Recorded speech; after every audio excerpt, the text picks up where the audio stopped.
మా యొక్క YouTube channel సమాచార సమీక్షకి స్వాగతం. మనమైతే ఈరోజు ఈ వీడియోలో మనకి ఆధార్ నుంచైతే ఒక లేటెస్ట్ అప్డేట్ అయితే వస్తుందండి. మనమైతే సెప్టెంబర్ 14వ తేదీ లోపలైతే మన ఆధార్ కార్డ్స్‌కైతే మనం కావలసినటువంటి డాక్యుమెంట్స్‌నైతే ప్రొవైడ్ చేయాలి అండి. లేని పక్షంలో మన ఆధార్ కార్డులనేవి వర్క్ అవ్వకపోవడానికైతే అవకాశం ఉంది. దీనికోసమైతే ఆల్రెడీ ఒకసారి టైం అయితే అయిపోయింది.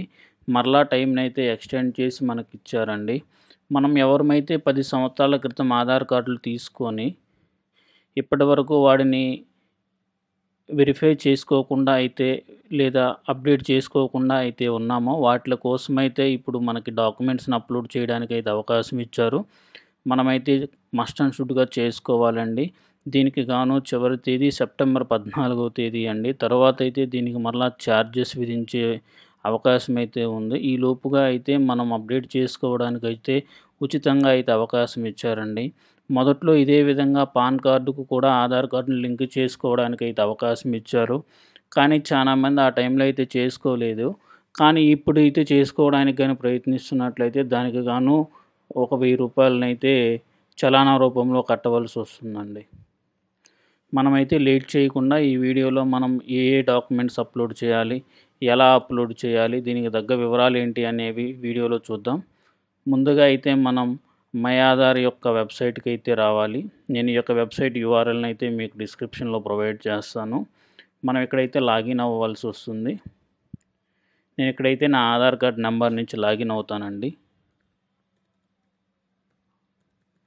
ఇలా ఆధార్ కార్డ్ నంబర్ ఇచ్చినట్లయితే మనకి ఇక్కడ కనపడేటటువంటి క్యాప్చా వాల్యూనైతే ఎంటర్ చేయమంటున్నారు. నేనైతే ఎంటర్ చేశాను. తర్వాత లాగిన్ విత్ ఓటీపీ అని ఎంటర్ చేసినట్లయితే మన యొక్క రిజిస్టర్డ్ మొబైల్ నంబర్ ఏదైతే ఉందో ఆధార్ కార్డ్‌కి ఆ నంబర్‌కైతే ఓటీపీ వస్తుందండి. ఆ ఒక ఓటీపీనైతే మనం ఇక్కడ ఎంటర్ చేయవలసి ఉంది. తర్వాత లాగిన్ అని గాని సెలెక్ట్ చేసుకున్నట్లయితే మనకు ఈ విధంగా అయితే డాష్‌బోర్డ్ స్క్రీన్ అయితే ఓపెన్ అవుతుంది. ఇక్కడైతే మనం ఆ డాక్యుమెంట్ అప్‌లోడ్ చేయాలి కాబట్టి డాక్యుమెంట్ అప్డేట్ ఇదిగోండండి ఇక్కడ చూడొచ్చు. Click here to upload your proof of identity and proof of address document. The service is free of cost till 14 October 2024.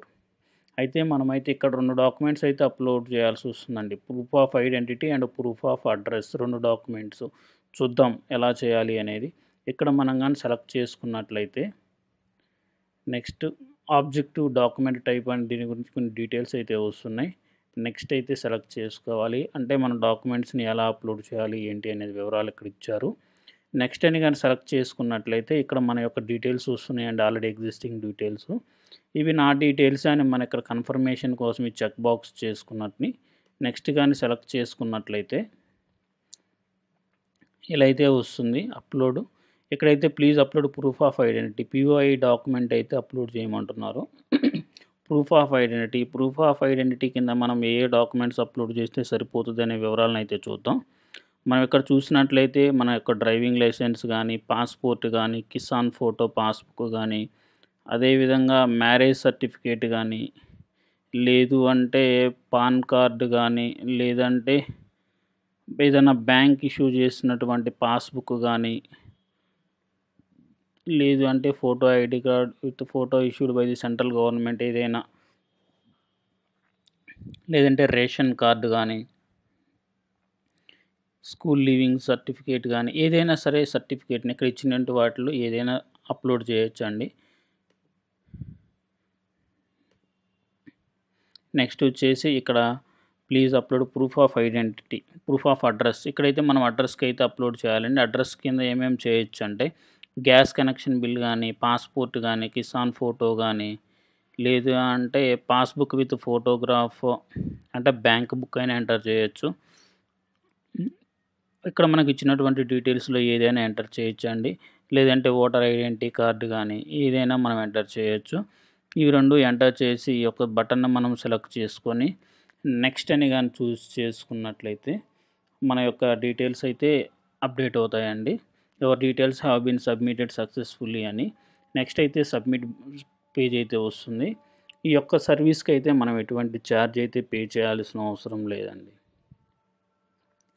ఇదైతే మస్ట్ అండ్ షుడ్‌గా అందరూ చేసుకోవాలి. ఒకవేళ చేసుకోని పక్షంలో మన యొక్క ఆధార్ కార్డ్ అనేది డీయాక్టివేట్ అయ్యే అవకాశం అయితే ఉందండి. డీయాక్టివేట్ గాని అయినట్లయితే మన గవర్నమెంట్ నుంచి వచ్చేటటువంటి స్కీమ్స్ గానీ, మనకి అన్నీ ఫర్దర్‌గా జరిగేటటువంటి ప్రతి ఒక్కటి గూడా ఆధార్ కార్డ్‌తో ఇంటర్‌లింక్ అయ్యి ఉన్నాయండి. ఇవన్నీ గూడా ఆగిపోయే అవకాశం ఉంటుంది. కాబట్టి ప్రతి ఒక్కరూ ఇన్ టైమ్‌లో ఇది చేసుకోవాలని అయితే ఆశిస్తున్నానండి. ధన్యవాదములు. Thanks for watching. Please subscribe my channel.